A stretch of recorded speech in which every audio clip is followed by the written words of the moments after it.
इयम् आकाशवाणी। सम्प्रति वार्ताः श्रूयन्ताम्। प्रवाचको निक्षितः शास्त्री।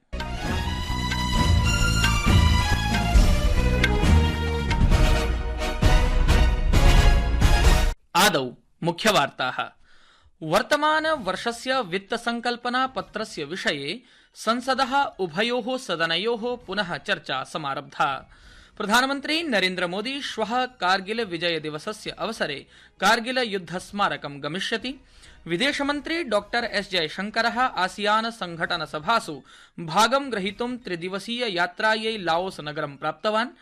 भारतीय ऋतुविज्ञान विभागेन उक्तमस्ति यत् देशस्य पश्चिम मध्य भागेषु तीव्र वर्षायाः संभावना, अपि च एशिया चषक क्रिकेट प्रतियोगितायाः उपान्तचक्र्ययोः भारतं बांग्लादेशं विरुध्य तथा च श्रीलंका पाकिस्तानं विरुध्य क्रीडिष्यति। अथ वार्ताः विस्तरेण।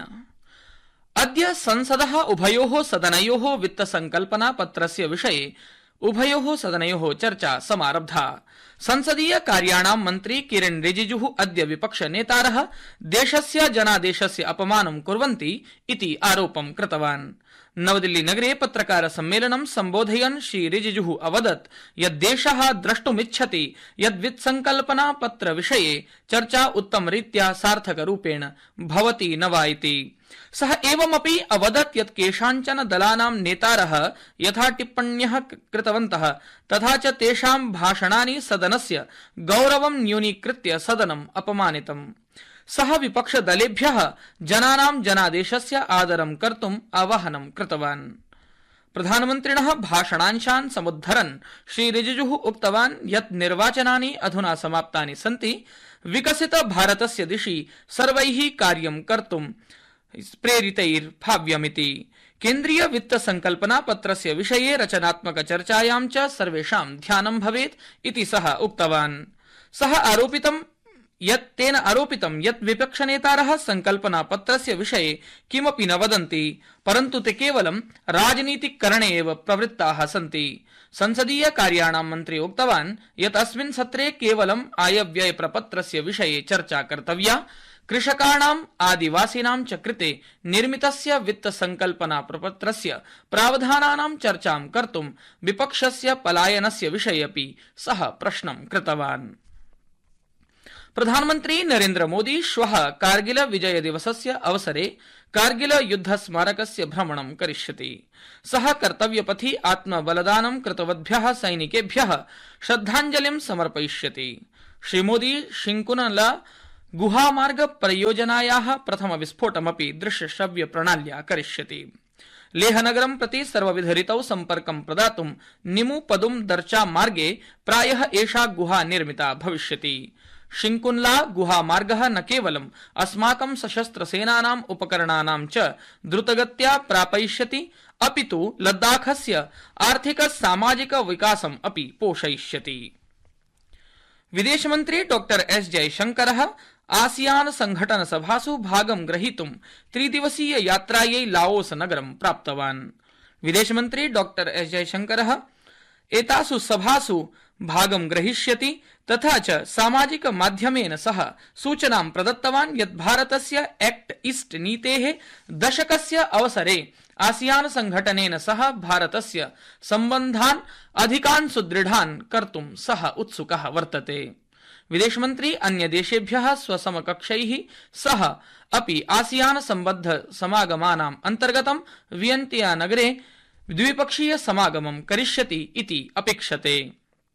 विदेशमन्त्रालयेन उक्तं यत् आसियान केन्द्रित क्षेत्रीय वास्तुकलायां भारतस्य गहन संगतिः महत्वपूर्णं रेखाङ्कनं करोति। संस्कृत वार्तायाः संस्करणम् इदानीम् आकाशवाणीतः प्रसार्यते। सममेव अयं कार्यक्रमः आकाशवाण्याः अन्तर्जालपटले www.newsonair.gov.in इत्यत्र अथ च न्यूज ऑन एआईआर चलदूरभाषीय तन्त्रांशे अपि उपलब्धो भविष्यति। राष्ट्रपति द्रौपदी मुर्मू स्वकार्यकालस्य वर्षद्वयपूर्त्यवसरे अद्य डॉक्टर राजेन्द्र प्रसाद केन्द्रीय विद्यालयस्य नवम कक्ष्यायाः छात्रान् पाठितवती।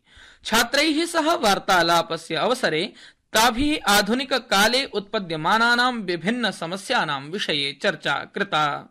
ऋतुपरिवर्तनस्य आह्वानानां विषये राष्ट्रपतिः छात्रान् पर्यावरणं रक्षितुं R3 अर्थात् रिड्यूस रियूज रिसाइकिल इति एतेषां पालनं कर्तुम् उक्तवती। इस्राएल देशस्य प्रधानमन्त्री बेंजामिन नेतन्याहू अद्य अमेरिकीय संसदि सम्बोधनं कृतवान्।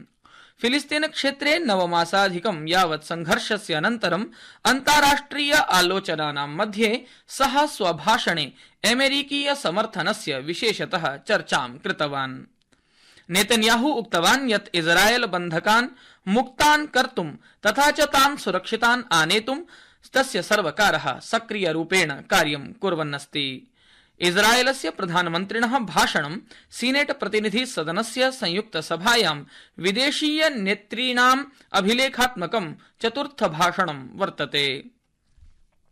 ऋतुविज्ञान विभागेन उक्तमस्ति यत् कोंकण गोवा मध्य महाराष्ट्रस्य च कतिपय भागेषु तीव्रवर्षाणां संभावना अस्ति। विभागेन इदमपि उक्तं यत् अद्य सौराष्ट्र कच्छ विदर्भ मराठवाड़ा इत्यादिषु क्षेत्रेष्वपि उत्कटवर्षायाः संभावना।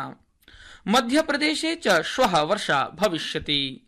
महाराष्ट्रे तीव्रवर्षाणां पुणे नगरस्य जनपदस्य नागरमार्गाः सन्ति प्रभाविताः। मुम्बई नगरस्य कतिपय भागेषु जलसञ्चयत्वात् यातायात व्यवस्था प्रभाविता वर्तते। उपनगरीय रेल सेवापि विलम्बेन प्रचलन्ति अस्ति। गुजरात राज्ये सूरत नवसारी वलसाड अथ दमन दादरा नगर हवेली इत्यत्र च मूसलधारा वर्षाणां संभावनत्वात् काषायि सञ्चेतना अस्ति निस्सारिता।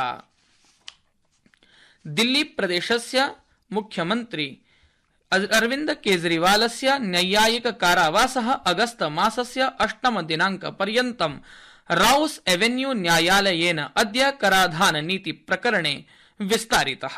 श्री केजरीवालः अस्मिन् प्रकरणे केन्द्रीयान्वेषण अभिकरण सीबीआई इत्यस्य अनुशंसया न्यायवाद प्रकरणं सम्मुखीकरोति।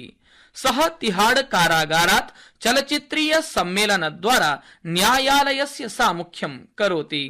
पूर्वं कराधान नीति विषये प्रवर्तन निदेशालयेन नियोजिते धनशोधन प्रकरणे सर्वोच्च न्यायालयेन केजरीवालाय अस्थायी मुक्तिः जुलाई मासस्य 12 दिनाङ्के प्रदत्ता आसीत्।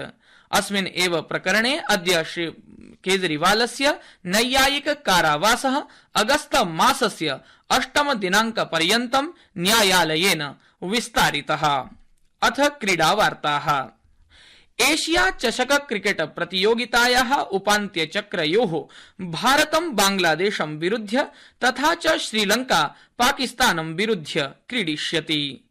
इमे उभे क्रिकेट स्पर्धे दाम्बुलायां भविष्यतः।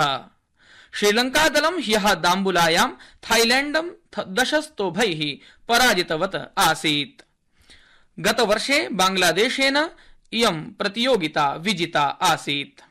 अन्ते मुख्यवार्ताः पुनरेकवारम्। वर्तमान वर्षस्य वित्त संकल्पना पत्रस्य विषये संसदः उभयोः सदनयोः पुनः चर्चा अद्य समारब्धा। प्रधानमन्त्री नरेन्द्र मोदी श्वः कारगिल विजय दिवसस्य अवसरे कारगिल युद्ध स्मारकस्य भ्रमणं करिष्यति। विदेशमन्त्री डॉक्टर एस जयशंकरः आसियान संघटन सभासु भागं ग्रहीतुं 3 दिवसीय यात्रायै लाओस नगरं प्राप्तवान्। भारतीय ऋतुविज्ञान विभागेन उक्तं यत् देशस्य पश्चिम मध्य भागेषु तीव्र वर्षाणां संभावना कतिपय दिनानि यावत् वर्तन्ते। तथा च एशिया चषक क्रिकेट प्रतियोगितायाः उपान्त्यचक्रयोः भारतं बांग्लादेशं विरुध्य तथा च श्रीलंका पाकिस्तानं विरुध्य क्रीडिष्यति। इस्राएल देशस्य प्रधानमन्त्री बेंजामिन नेतन्याहू अमेरिकायाः संसदि सम्बोधनं कृतवान् इति वार्ताः।